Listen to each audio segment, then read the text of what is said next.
정말 사랑의 숭고함에 대해서 우리에게 가르쳐주는 메시지가 큽니다. 그 어두웠던 시대, 메마른 세상 속에서 정말 단비처럼 이 사랑의 빗줄기가 내리는 그 장면들을 우리가 보게 되는 거죠. 사랑은 그 다른 이름이 희생이고, 또 사랑은 그 희생적인 열정으로 모든 것을 이루어내는 힘이라는 걸 룻기는 우리들에게 보여주고 있습니다. 어떤 일들을 이룰 때 우리는 내면의 동기를 살피죠. 겉으로야 훌륭한 일들이지만 자신의 야망이 동기인 경우가 있어요. 세속적인 욕망과 명성과 또 돈과 이런 것이 내적인 동기가 되어 어떤 일들, 심지어 봉사도 할 수 있죠. 룻기를 보면서 우리는 뭔가 일을 이룰 때 가장 숭고한 동기는 다름 아닌 사랑이다라는 사실을 배우게 됩니다. 창세기를 보면 야곱의 그 열정이 라헬을 얻을 때 자그마치 7년의 세월을 지불했습니다. 근데 정확히 말하면 곱하기 2죠. 라헬인 줄 알았더니 첫날 발 맞이한 신부가 언니 레아였어요. 한 수 위에 있었던 외삼촌 라반에게 속은 거죠.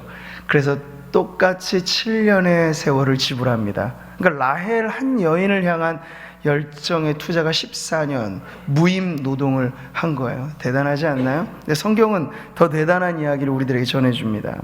야곱이 라헬을 위하여 7년 동안 라반을 섬겼으나 그를 사랑하는 까닭에 7년을 어떻게 여겼다고요? 며칠같이. 네. 사랑이 없는 세월은 며칠도 몇 년처럼 지루해요. 그러니까 사랑이 모든 곳에 스며들어 있으면요, 이와 같은 신바람 나는 인생을 사는 거죠. 무일품 노동자가 행복할 게 뭐 있겠어요. 그런데 야곱은 라헬이라고 하는 그 한 여인, 지금 내가 일하고 정말 쇠가 빠지게 땀 흘려서 수고하는 이 모든 일들의 대가로서 라헬이라고 하는 한 여인, 그녀를 얻기 위해서 이 지불하는 날들이 결코 아깝지 않은 거예요. 그래서 느낌상으로는 며칠같이 지났다고 이렇게 보여줍니다. 이 모든 것의 숭고한 내적 동기가 사랑하기 때문에. 우리는 룻기가 인애라고 하는 헤세드, 이것 역시 사랑이죠. 하나님의 숭고한 사랑입니다. 이 인애로 이어지는 사랑 행전이라고 말할 수 있습니다. 나오미, 룻, 그리고 보아스로 이어지는 이 등장인물들의 사랑은 본디 사랑이신 하나님의 사랑, 그 모습을 우리들에게 보여주고 있습니다. 야곱이 7년을 수일같이 여겼다면 하나님의 사랑은 더 대단해서 1000년을 하루같이 여기시면서 우리를 그렇게 기다리시고 품어주시고 결국에 우리의 인생을 완성의 자리까지 이끌어 가시는 그 하나님의 열심이 오늘도 이 자리에 예배하는 성도들로 살아가도록 우리를 붙잡아 주신 줄 믿습니다. 사랑이 모든 것을 이룹니다. 하나님은 사랑의 열심으로 모든 것을 이루십니다. 그렇기 때문에 오늘도 우리가 예배하는 자리에서 하나님의 사랑을 의지할 만하겠죠? 그렇게 고백할 수 있는 겁니다. 시편의 고백처럼 나는 오직 주의 사랑을 의지하였사오니 나의 마음은 주의 구원을 기뻐하리이다. 주의 사랑을 의지하면 틀림없습니다. 하나님은 주님의 사랑을 기대어 살아가는 이들에게 하나님의 아름다운 날개를 펼치사 우리를 그 품에 안아주시는 주님이신 줄 믿습니다. 자, 오늘 보아스와 룻의 결혼의 장면으로 이어지는 이 본문의 말씀, 앞서서 이 룻을 향한 보아스의 이 사랑의 열심히 이루어가는 일들이 이제 이 성문에서의 담판의 마지막 결말을 지금 찍고 있는 대목입니다. 여기서 보아스는요, 자신의 이 공개적인 사랑 그리고 기업 물을 자로서의 책임을 이루기 위해서 증인들을 세웁니다. 자신이 먼저 앞세워서 증인들을 요청하는 거죠. 이 일에 당신들이 증인이 되어 주십시오. 그래서 성문에서 10명의 권위 있는 장로들을 세우는 거죠. 그렇게 했던 까닭은 스스로 자신의 사랑이 그저 감정의 움직임이 아니라 책임 있는 사랑이라고 하는 걸 공개적인 자리에서 보여주기 위함이었습니다. 그래서 그들에게 말하면서 보아스는 자신에게 또한 선언하는 거죠. 룻이라고 하는 한 여인을 내가 받아들일 때 사랑한다는 건 대략 이와 같은 책임이 있는 것이다라는 걸 증인들에게 뿐 아니라 자기 자신에게 지금 선언하고 있는 것입니다. 9절의 말씀 보시면 기업 물음의 의미가 이런 것이죠. 엘리멜렉과 기럧, 말론에게 있던 모든 것을 나오미의 손에서 자신이 산다는 거예요. 자, 여기서 이제 계속 보게 되면 이미 죽어 없어진 사람, 엘리멜렉도 그렇고 기럧도 그렇고 말론도 그렇습니다. 그런데 이 기업 물을 자로서의 책임 있는 사랑을 표현하면서 보아스는 그 죽어간 인생들이 남겨놓지 못한 무너진 가게, 그 기업을 자신이 다시 일으켜 세우는 책임을 짊어지겠노라, 이렇게 고백하고 있는 거죠. 또 10절에 말론의 아내 모압 여인 룻을 사서 나의 아내로 맞이하고, 그것이 가지고 있는 의미는 이거죠. 그 죽은 자의 기업을 그의 이름으로 세워 그의 이름이 그의 형제 중에, 이 그의 누구를 말하는 거예요? 룻의 남편이었던, 죽은 남편이었던 말론을 의미합니다. 엘리멜렉에 쓰러져간 가문을 자신이 일으키겠다라고 하는 열정을 보여주고 있는 거죠. 그래서 이 땅의 문제와 결혼의 문제 모든 부분에 있어서 보아스는 사사로운 감정을 뛰어넘어 책임 있는 사랑을 지금 공포하고 있는 것이죠. 자, 그 전에 룻과의 타작마당에서의 은밀한 약속, 그것을 그는 지금 이제 공개적인 석상에서 고백하고 있는 것입니다. 신앙의 고백을 아주 공공연하게 하고 있는 것과 같은 것이죠. 우리는 그리스도의 신부로서의 교회에 속하여 성도로 살아감에 있어서 이 보아스의 이 공개적인 책임 있는 사랑을 본받을 필요가 있겠습니다. 신앙의 가장 기본적인 건 타작마당에서 룻과 보아스의 아름다운 사랑의 만남처럼 은밀한 것이고 내밀한 것이고 그리스도와 나뿐의 그러한 누구도 침해할 수 없는 사랑이지만, 그 사랑이 우리의 삶에 표출될 때 우리는 어떠한 현장에서도 내가 사랑하는 예수님을 부인하지 않고 예수님을 믿고 따르며 살아간다는 삶의 의미는 책임 있는 성도로서 살아가겠다라고 하는 공개적인 신앙의 고백이어야 하는 것을 배우게 되는 것이죠. 여긴 바로 그리스도에 대한 성도로서의 사랑이 역시 책임 있는 순종이 뒤따르는 사랑이다라는 것을 보여줍니다. 자, 보아스는 이렇게 증인들에게 공포하는 그의 고백을 통해서 이 거래의 합법성을 지금 표현해주고 있습니다. 기업 물음의 책임이 증인들 앞에서 그 의미를 다시 공개적인 문서로 기록한 것은 아니었지만, 그 말이 곧 신용이었던 성문에서의 이 이야기들을 통하여서 그런 합법적인 이 과정을 끝맺음하고 있는 것을 보여주고 있죠. 이것은 목적이 아무리 좋아도 수단이 그 목적에 걸맞지 않으면 합법성이라고 하는 건 깨어지게 마련인데, 보아스는 그 부분에 있어서도 철두철미하게 오점이 없는 사랑을 보여주고자 애쓰고 있다는 것을 표현해주고 있습니다. 우리는 오늘의 시대가 이와는 정반대인 것을 알 수 있습니다. 목적을 위해서라면 수단은 어찌됐건 상관없다. 목적이 수단을 정당화시킨다. 이건 마키아벨리라고 하는 사람이 군주론에서 쓴 이야기죠. 그러니까 이 정치 세계를 주로 대상으로 한 것인데, 현실 정치라고 하는 것이 아주 냉혹해서 목표가 분명하다면 그 목표를 이루는 때는 때로는 권모술수도 정당할 수 있다. 이걸 지금 이야기해 주는 거예요. 안 그러면 약육강식이고 정글의 법칙이기 때문에 그저 성인 군자로서 정치판에 뛰어들면 승부수를 낼 수 없다는 걸 감안해서 이렇게 이야기하는 것입니다. 자, 하지만 우리는 성도로서 살아가는 삶에는 이런 명제를 따를 수 없습니다. 목적이 수단을 정당화시키는 것이 아닙니다. 목적이 옳다면 수단도 옳아야 하는 것이죠.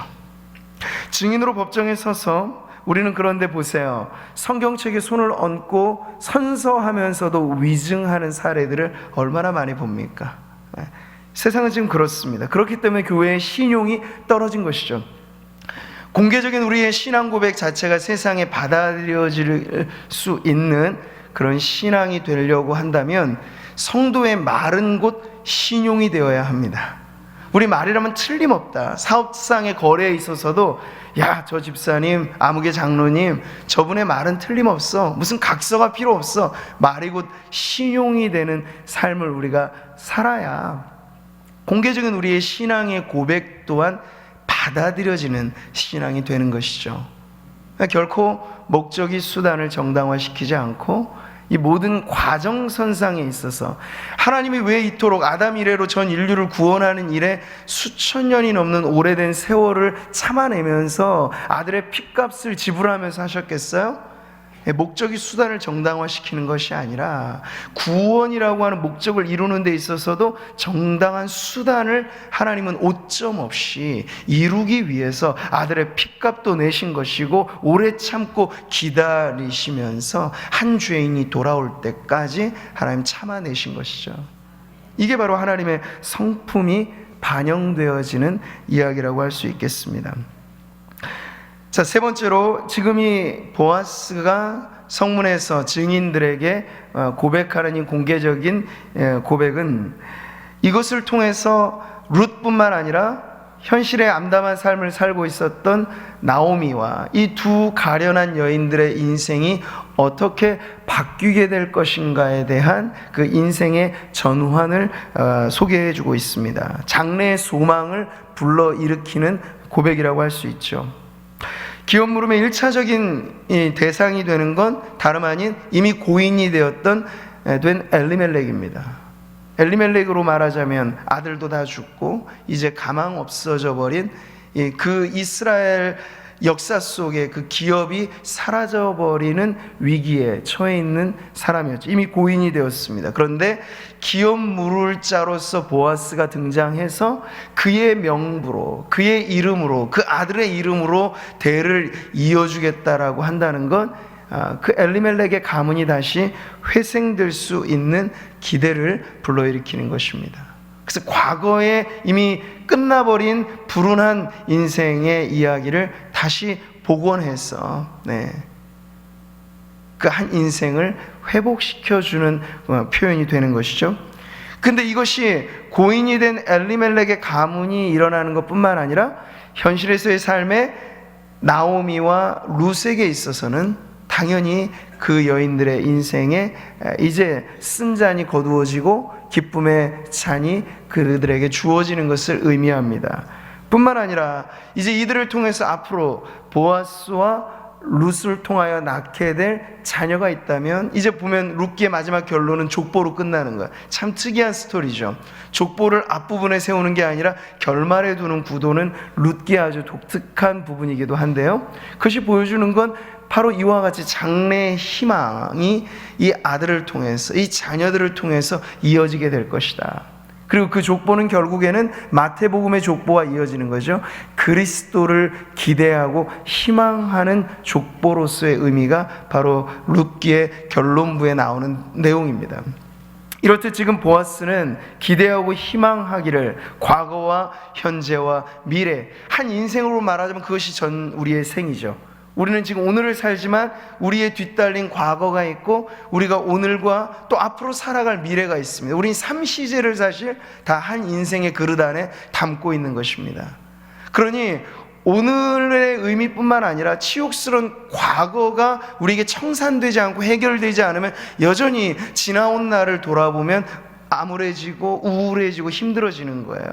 자, 그런데 보십시오. 그리스도께서 이루신 구속의 의미는 단지 오늘만의 기쁨으로 끝나지 않아요.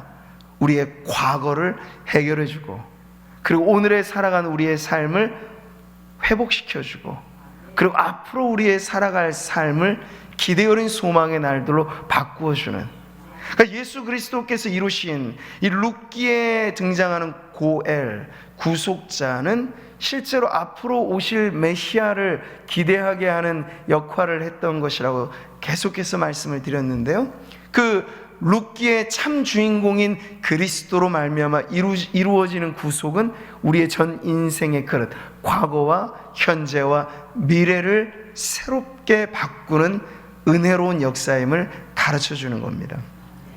이 말씀을 같이 한번 읽어볼까요?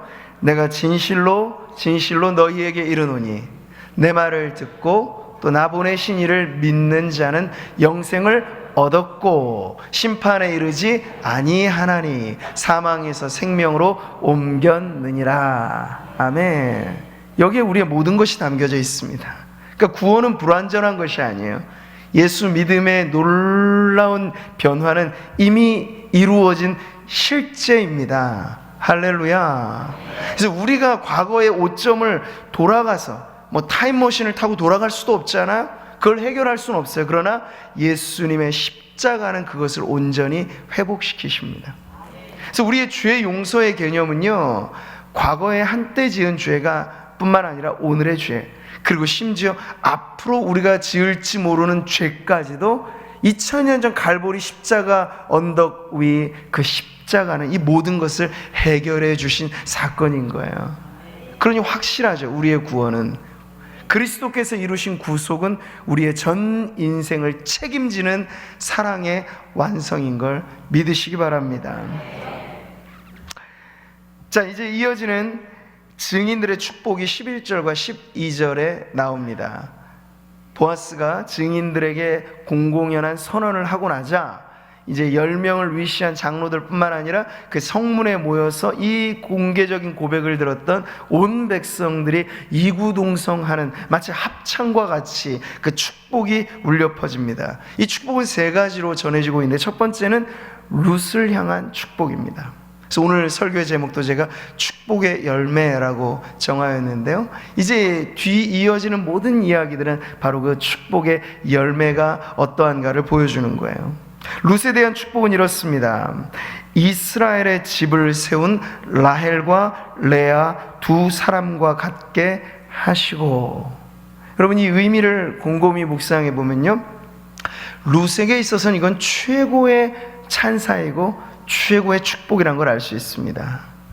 이스라엘 민족 12지파의 초석은 바로 말하자면 한 나라로 따지자면 국모와 같은 역할을 했던 인물이 바로 라헬이고 레아였습니다. 이 두 여인과 딸려 있는 시녀들을 통해서 야곱의 스라에서 이스라엘의 12지파가 만들어진 거거든요. 그러니 지금 룻에게 대한 이 축복의 외침은요, 보아스와 룻이라고 하는 두 남녀의 만남이 사사로운 한 개인의 의미로 끝나는 것이 아니라 암울한 사사시대를 청산하고 새로운 시대를 개막하는 데 있어서 이들의 만남이 바로 그와 같은 초석이 될 거라 하는 것에 대한 축복이라고 할 수 있겠습니다. 기막히게도 이 베들레헴이라고 하는 이 지명, 지금 이 사건이 벌어지고 있는 이 지명은 라헬이 묻힌 무덤의 장소이기도 합니다. 그러니 우연 아닌 우연인 것처럼 지금 사람들은 이 룻의 모습 속에 그 옛날 라헬을 지금 떠오르고 있는 것이에요. 이 라헬이라고 하는 여인도 마찬가지로 야곱을 만나기 전까지는 이방신을 섬기고, 그리고 이방에서 방황하는, 말하자면 버려진 후미의 인생이었습니다. 그런데 사랑이 특심이었던 야곱이라고 하는 그 남자를 만나서 자신을 얻기 위해 14년이라고 하는 대가를 묵묵히 감당했던 그 사랑의 사람을 통해서 인생이 뒤바뀐 여인이 바로 라헬이었는데, 지금 룻이 보아스를 만나서 그렇게 인생이 뒤바뀔 것에 대해서 축복하고 있는 것입니다.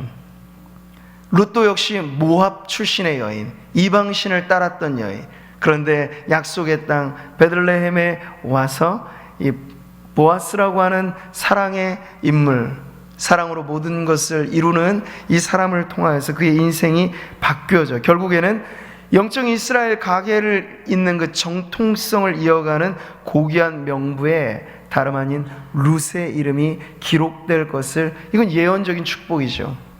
근데 이것이 우리가 어디에서 발견합니까? 마태복음의 예수님의 족보에서 이 빛난 이름을 다시 보게 되는 거예요. 할렐루야.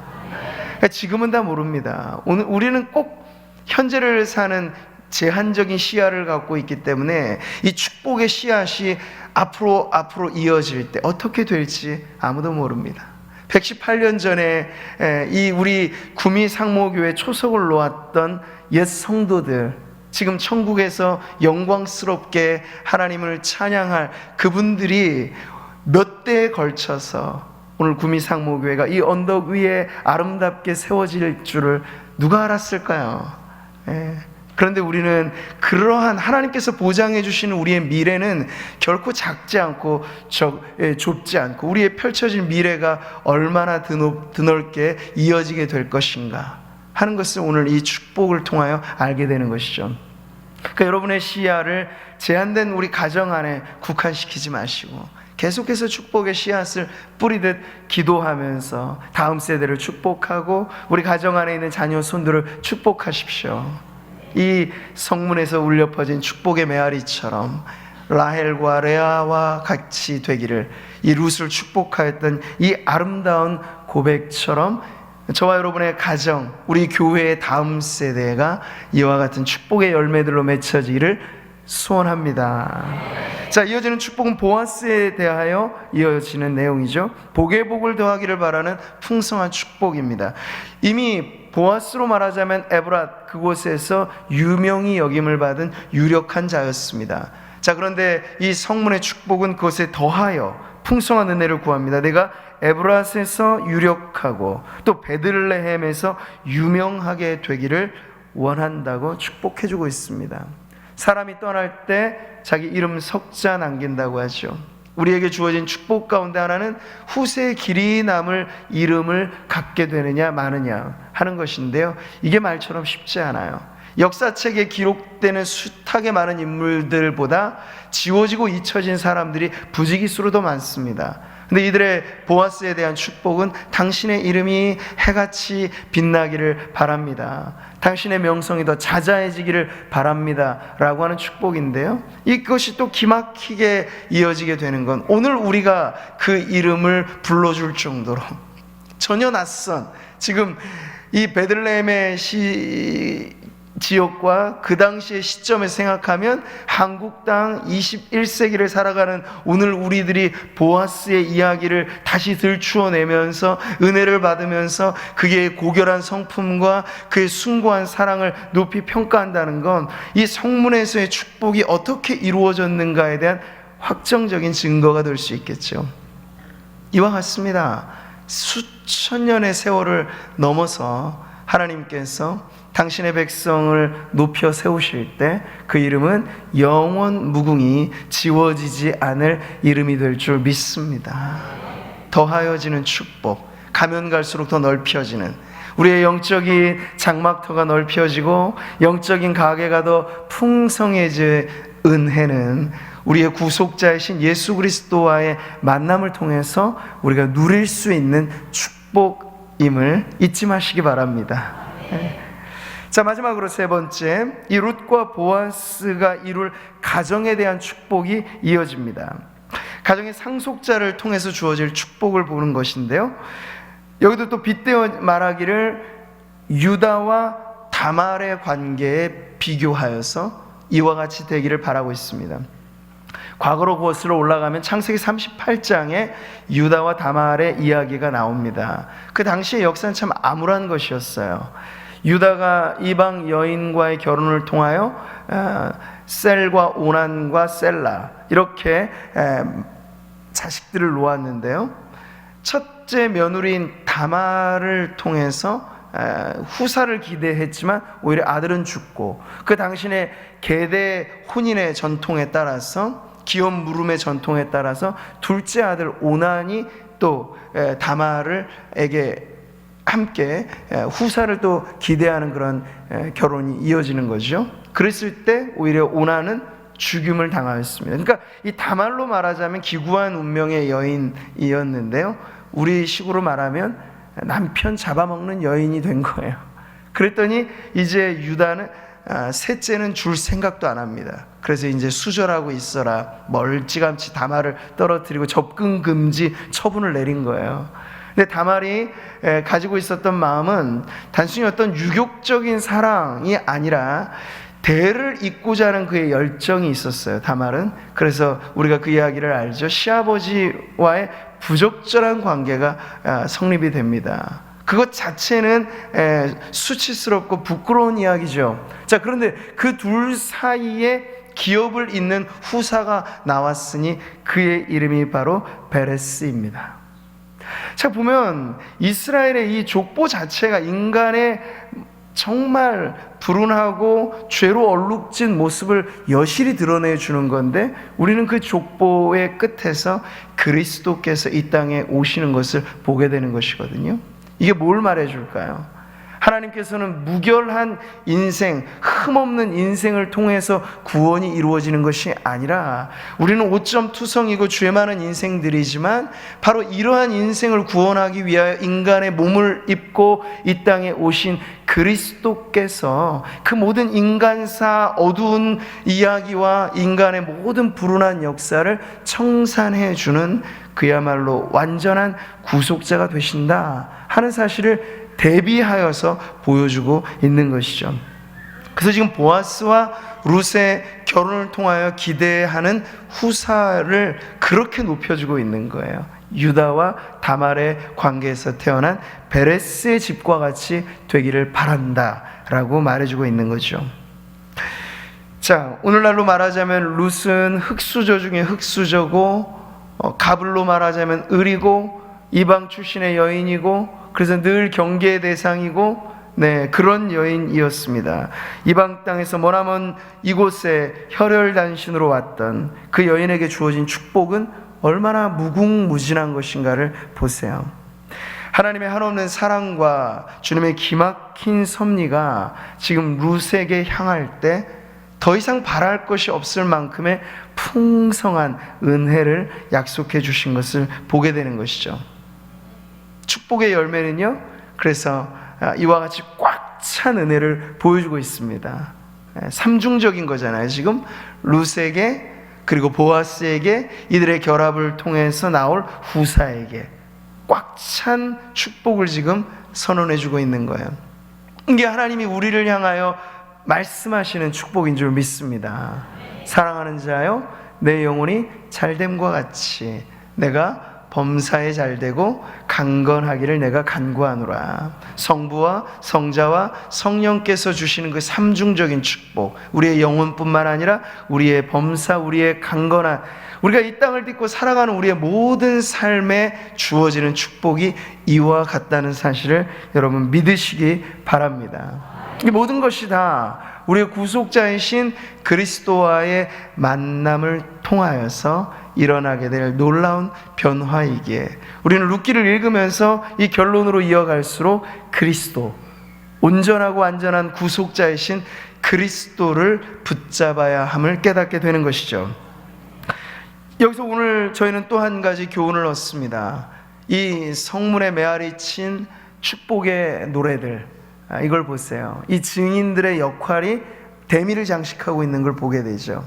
저와 여러분으로 말하자면 십자가 구속의 사건의 증인들로서 이 땅을 살아갑니다. 복음 들고 산을 넘는 자들의 발걸음이 바로 우리들이죠. 그랬을 때 교회와 성도들이 이 땅을 향한 사명이라고 하는 건 무엇일까요? 이 땅을 한번 관찰해 보세요. 우리 주변에 많은 룻들이 있어요. 많은 나오미들이 있어요. 텅 빈 인생, 버림받은 인생, 누구 하나 눈여겨보지 않는 인생, 실제로 이주 근로자가 되어서 나그네와 같이 눈칫밥 먹는 인생들이 구미 지역만 해도 얼마나 많이 있는지 모릅니다. 우리가 예전에 없이 살았을 때 사우디아라비아, 중동에 가서 이주 근로자가 되었던 시절을 우리가 생각해 본다면 이 땅에 들어온 그들은 룻과 같은 인생들이에요. 그들에게 대하여 우리가 어떠한 축복을 해 주어야 할 것인가? 이게 바로 교회에 주어진 책임이고 사명인 줄 믿습니다. 우리는 이 땅에 버림받은 인생, 텅빈 인생, 상처뿐인 인생, 나오미가 바로 그와 같은 인생들에 대표하고 있죠.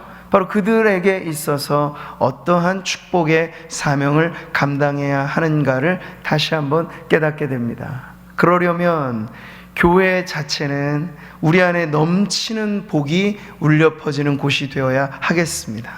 우리에게 없는 것을 줄 수 없거든요. 근데 우리가 먼저 받아 누린 구속자 되신 예수 그리스도 안에서 과거와 현재와 미래가 이미 바뀌어진 인생을 살아가는 복된 확신을 갖고 살아갈 때, 하나님께서 우리에게 붙여주시고 만나게 해주시는 그 모든 관계 속에서 우리가 이와 같이 축복의 선언을, 축복의 말씀을, 축복의 복음을 전해야 할 줄 믿습니다. 오늘 본문의 마지막 구절은 이제 보아스와 룻의 결혼으로 그 축복이 예상되었던 그대로 결실을 맺는 출산의 이야기를 보여주고 있습니다. 13절 한 구절, 짧은 한 구절은 사실 시간으로 말하자면 근 1년의 시간의 경과를 보여주고 있습니다. 그 마지막 이 해피엔딩으로 이르는 결론이 한 구절로 압축된 것을 보게 되는 거죠. 근데 보세요. 한 구절의 결론에 이르기까지 룻기의 전 스토리가 필요했습니다. 바로 이거죠. 10년의 모압 땅에서의 전전긍긍 패가망신하는 삶, 그리고 다시 돌아온 빈털터리 인생, 그리고 나서 결국에 그들에게 주어진 미래의 결승점이 이와 같았다라는 것을 보여주는 이 성경의 기술하는 방식은 하나님께서 우리에게 이루시는 역사에 있어서 결론이 중요하겠지만 언제나 결론으로 향하는 과정 역시도 중요하다. 우리의 인생의 이야기에서 기나긴 많은 성도들의 삶에 맺혀 있는 사연들이 필요 없는 이야기가 아니다라는 것을 가르쳐 줍니다. 여러분, 인생은 짧고 예술은 길다는 말을 들어보셨을 거예요. 마찬가지입니다. 우리의 인생을 지나고 보면 짧습니다. 언제나 아쉽게 마련입니다. 우리가 행복 인생의 종착역까지 이르게 될 때 그 구간 고난이라고 하는 건 우리에게 참 길게 느껴지고 힘들게 느껴지기 마련이겠지만, 행복의 종착역에 이르러 목자 되신 주님의 품 안에서 영원히 즐거워할 내 아버지의 집에 이르게 되면 그때 우리는 알 것입니다. 짧디 짧은 그 인생의 여정이 결코 필요 없거나 소용없거나 의미 없는 것이 아니었음을 깨닫게 될 것입니다.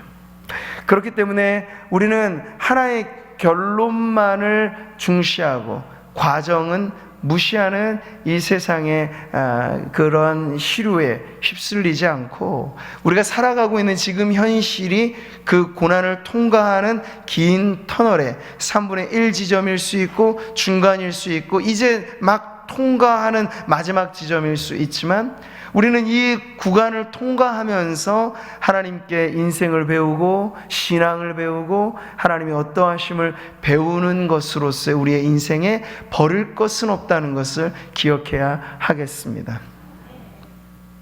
성경은 말씀합니다. 그의 노염은 잠깐이요 그의 은총은 평생이로다. 저녁에는 울음이 깃들일지라도 아침에는 기쁨이 오리로다. 언제나 여러분, 우리는 살아보지 않은 미래이지만 우리의 인생을 영원의 관점에서 오늘을 보는 것, 이게 신앙의 묘미이고 또 신앙의 깊이입니다.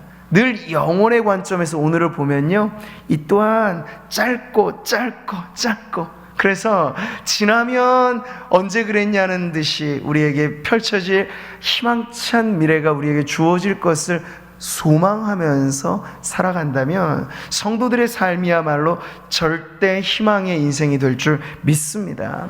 길게 느껴졌던 것이 지나면 잠깐이고 하나님의 노염은 잠깐이고 그 은총은 평생 영원히 이어지게 될 것을 믿으신다면 오늘 이 자리에 이르도록 정말 구구한 우리의 인생길 숱한 사연이 의미 없지 않았음을 고백하면서 그 또한 하나님의 은혜임을 고백하는 저와 여러분 되기를 바랍니다.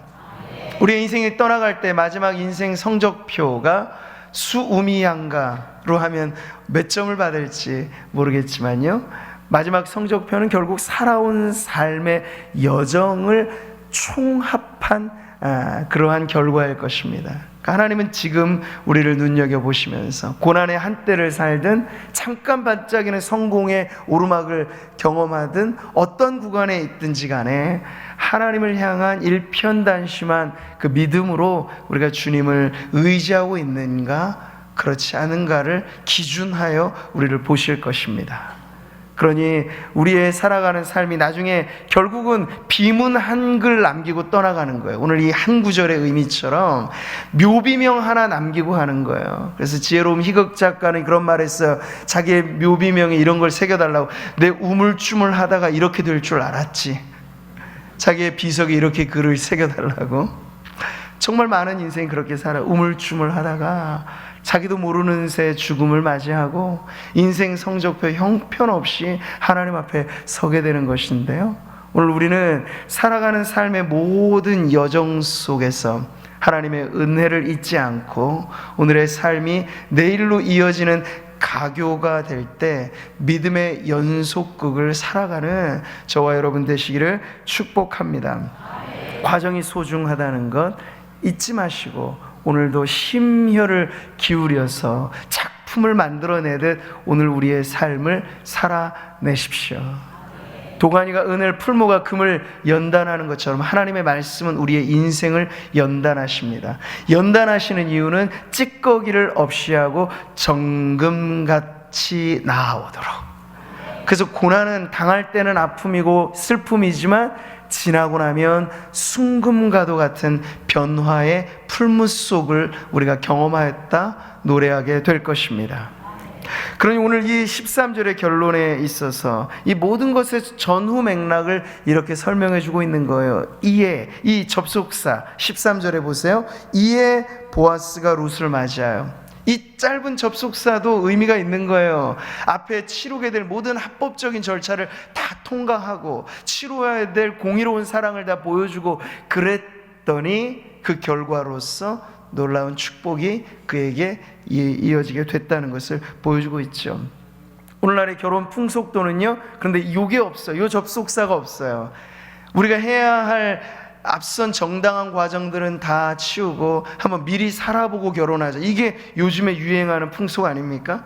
근데 보아스라고 하는 인물이 우리들에게 가르쳐주는 건 절대 그래서는 안 된다는 거야. 하나의 가정이 믿음의 가정으로 세워지고 후대의 길이 남을 만한 믿음의 명가로 이어지려 한다면 과정의 신실함과 과정의 정직함이 꼭 필요하다는 사실이에요. 그럴 때 하나님께서 이 연결고리를 무시하지 않고 신실하게 하나님 앞에 살아냈던 성도들의 삶의 아름다운 역전 그리고 인생의 반전 행복으로 이끌어 주실 줄 믿습니다. 자, 이 모든 것이 하나님의 주권적인 은혜였습니다. 룻은 사실 첫 남편, 전 남편, 이미 사별로 떠나보낸 말론과의 관계에서는 씨 하나 없는 여인이었습니다. 네, 불임 여성이었죠. 그런데 그것이 얼마나 극적으로 타게 되는가를 보면 지금 보아스와의 재혼에서는 거의 허니문 베이비를 얻은 거예요. 그만큼 한 여인, 불임 여성으로 손가락질 받았고 가망 없는 인생이었다고 눈여김 받았던 이 룻이 보아스를 만나자마자 결혼하자마자 한 아이를 잉태하고 이제 정말 축복의 삶을 이어가게 되는 걸 보면서 하나님이 우리의 인생에 찾아오셔서 그 문을 열어주실 때 오래도록 닫혔던 인생의 문이 한 번에 열리게 되는 전형적인 모습을 보여주는 거죠. 특세 기간의 자녀들을 축복할 때 공통적으로 축복했던 그 기도는요, 하나님을 만나 인생의 문들이 열려지게 하시고, 기회의 문들, 우리 다음 세대에 모든 것이 막혀있고 닫혀있잖아요. 어디 다음 세대뿐이겠습니까? 오늘을 사는 우리 성도들의 인생에도 닫혀진 문들로 갑갑해하고 답답해하는 분들이 계실 텐데요, 오늘 룻의 이야기는 우리에게 희망을 줍니다. 하나님 우리에게 오시고 하나님과의 복된 만남 속에 하나님 문을 열어주시면요, 오래 묵었던 문제, 오래 닫혀졌던, 그래서 나는 안 될 거야, 도무지 이 부분에는 기회조차 없어 생각했던 바로 그곳에서 인생의 새로운 기회가 열려질 줄 믿습니다. 하나님께서는 열면 닫을 자 없는 열쇠를 갖고 계신 분이에요. 하나님이 열어주기로 작정하시면 굳게 닫힌 철문 같은 인생의 기회들도 열려질 줄 믿으십시오. 그래서 하나님 앞에 우리의 인생을 맡기고 주님 앞에 우리의 생을 다시 한번 희망찬 미래로 이어가시는 우리 모든 성도님들 되시기를 축복합니다.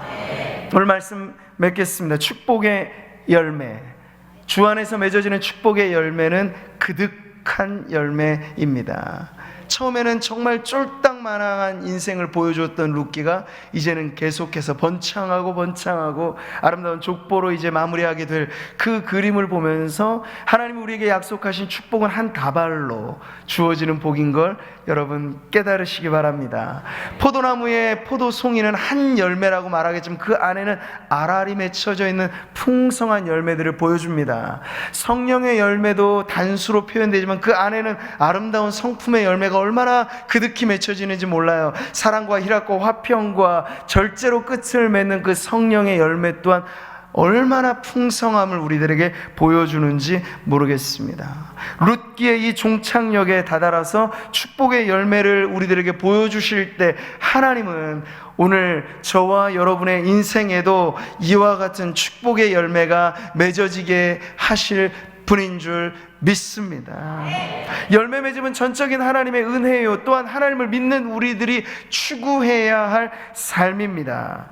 성경은 말씀합니다. 너희로 우리 주 예수 그리스도를 알기에 게으르지 않고 열매 없는 자가 되지 않게 하려니와. 예수를 믿으신다면 우리는 기대해야 합니다. 우리 구속자이신 그리스도로 말미암아 나의 삶에, 우리의 가정에, 우리의 교회에 가면 갈수록 풍성한 열매가 맺혀지기를 기대해야 합니다. 이것이 하나님이 우리를 구원하신 목적이기 때문이죠. 생명을 얻게 하고 더 풍성히 얻게 하시려고 예수께서 선한 목자로 우리에게 오신 것이고요, 들어가도 꼴을 먹고 나가도 꼴을 누리며 풍성한 양이, 그래서 결핍투성이인 양이 아니라 선한 목자의 손 안에서 토실토실하게 아름답고 윤택하게 자라가는 양이 되도록 우리에게 오신 그리스도를 통하여 여러분 열매 맺는 삶에 대한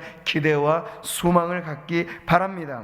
주님 말씀하셨습니다. 나는 포도나무요 너희는 가지라. 그가 내 안에 내가 그 안에 거하면 이 사람 열매를 많이 맺는다고 말씀하셨습니다. 우리 신랑 되신 그리스도 안에서 우리 구미상모교회가 올 한해 계속 이어가면서 풍성한 열매에 대한 기대와 소망을 갖고 룻기에 보이지 않는 진정한 주인공이신 하나님께서 저와 여러분의 삶에 기회의 수많은 문들을 열어주심으로써 풍성한 열매 맺음이 우리의 삶의 노래요 간증이 되게 하실 줄 믿습니다.